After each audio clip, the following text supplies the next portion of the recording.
Welcome back to Telesplash Gaming. I'm Chris, and today I'm here to talk about the stealth drop that Konami gave us at E3. They announced a new Contra game which nobody saw coming, and then they also announced that the Anniversary Collection featuring 10 classic Contra games was available for purchase. We knew it was on its way, we just didn't know when. But boom, here it is, and I'm here to talk about these 10 games. And really, it's 8 games, 2 of them are reskins of other games, and we'll talk about that. I'm gonna rank these from what I think is the worst game on the collection to the best. And you know what? It was tough, because I did not let nostalgia take over. I played these games fresh, with a clean slate, and said which game am I having the most fun playing, and that's how I ranked them.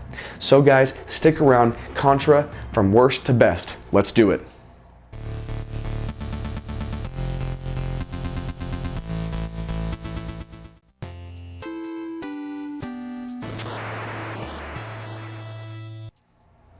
So even though there's 10 games in this collection, like I said, 2 of them are really reskins of other games.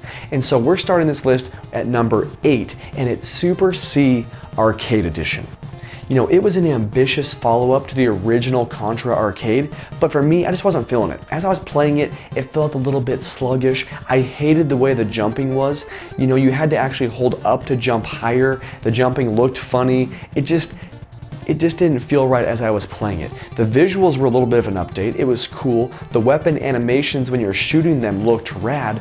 But speaking of weapons, when they were dropping, I had a hard time differentiating which weapon was which because they didn't have a letter next to them. It was just, it would drop, you pick it up and you're hoping it was a spread shotgun or, you know, whatever you were looking for, and you didn't really know. So the sluggish controls, the funny jumping animation, and having a hard time picking up the weapon and knowing what it was kind of put this one on the last spot. It's still a great game, but it sucks when it comes to the other games on this list. Well, why not just stick with the arcades? As iconic as the Contra Arcade is, as much as I owe it a ton of respect, the only respect it's gonna get from me today is disrespect, because it's a little sluggish. It's not a super long game. It's still hard. The jumping animation is really wonky. I think my buddy Wes said it best. It looks like they're jumping off a diving board. So, you know what, the arcade game, it gives us great music. It has cool visuals. It introduced us to the genre, the side-scrolling shooting genre from Konami in the Contra franchise. But, you know what, that's okay. It did a great job laying the groundwork, but it was the original and it just doesn't quite hold up as well as some of the other games. With that, again, it's still a fun game, but it is a little bit sluggish compared to its NES counterpart. And so because of that, it lands at the second to last spot on the list today. You know what? Big things come in small packages. I think. Well, whatever. It works for the next game on the list, and that's Operation C for the Game Boy. Even though this bad boy is in black and white, don't let it fool you. You are literally getting a NES version of Contra in a Game Boy. Now, I don't mean that you're getting a port, because this is its own game, but it looks and feels a lot like the NES version of Contra and Super C. It plays great, it's not sluggish. The Game Boy hardware, I don't know if it was being pushed to its limits, but it held up. It has power-ups, the gameplay is fun, the sound effects are there. It's pretty short, but for a Game Boy game, this was a great side-scrolling shooter, and it's pretty fun, and I had a great time playing it and capturing footage for this video. So, Operation C for Game Boy is still a really fun Contra experience. Next up is when we start getting into the meat and potatoes of the list. The tough ones start coming out, because now I'm going to start bashing on your favorite Contra game being in the middle of the list. But you know what? These next games are all amazing, but I had to put them in order. And when I played them, this is the way I felt. This is what I think you guys are going to feel if you go back and play all of them. So next up is Contra Hardcore, or Corpse, whatever you want to call it, I don't care. Also known as Probotector for the Genesis and the Mega Drive. This is one of those games that is 2 games on the list, but it's actually just a reskin. Probotector is a reskin of the humans because of some controversy going on at the time. You can check it out in the video above if you have questions. I kind of explain it better. But with that, basically Probotector and Contra Hardcore are the same game with robot skins. That's it. So what makes this game unique? Well, first off, on the Contra franchise, it was very similar, the games were all very similar in terms of how they played and everything. This one came up and gave it a really unique twist. It's definitely the most ambitious Contra game that I had played, and definitely the most ambitious in this collection. It's got 4 playable characters with unique weapons for each of them, and it has branching paths, so that it leads to different kind of like endings and storylines, so you can have multiple playthroughs, which really makes it unique. It makes it really fun. The other thing that makes this game unique, it's hard as balls. This is a hard game. It's not called Hardcore because they wanted a cool name. It's called Hardcore because that's how you feel when you're playing it. The first time I played it, I was getting crushed on the opening screen. It literally was like a war of attrition. So this is a great game, and as you play it, you get better and better. This is definitely one of the better Contra games, but on today's list, Probotector / Hardcore is at the number 5 spot. All right, moving on to number 4. This game is gonna get some hate mail coming. I can feel it already. Ooh, but I don't care.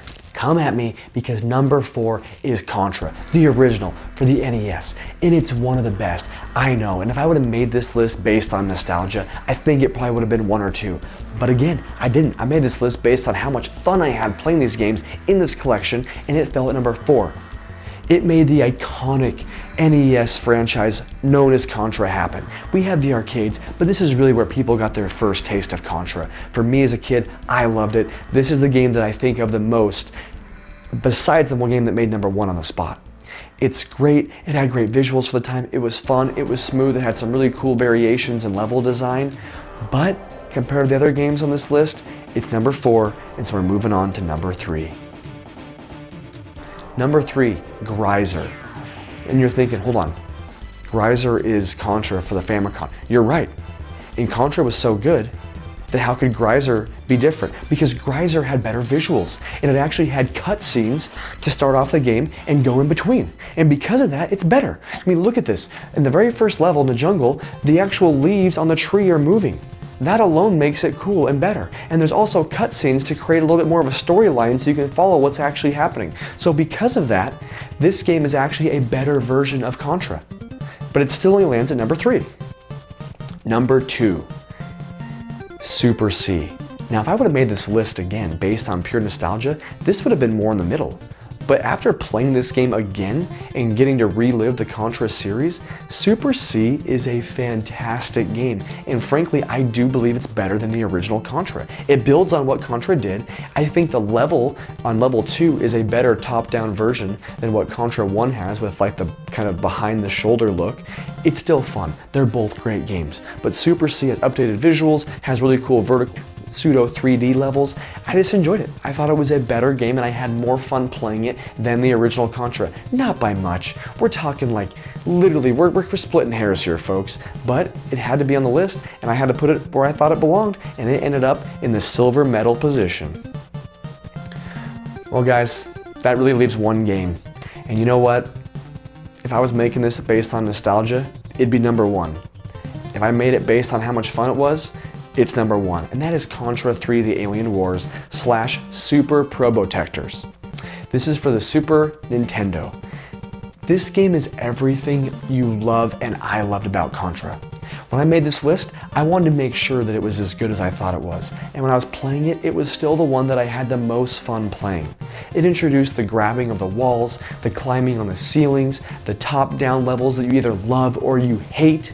That's why you probably put this game at a certain spot in your list, because if you hate using the L1 and R1 button to rotate the screen, you probably hate Contra 3, but I loved it. I feel like I'm pretty good at Contra 3, and because of that, I had a ton of fun. But you know what really makes this game fun? The bosses are insane.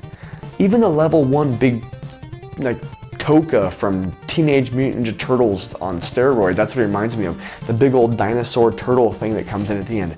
That blew my mind as a kid.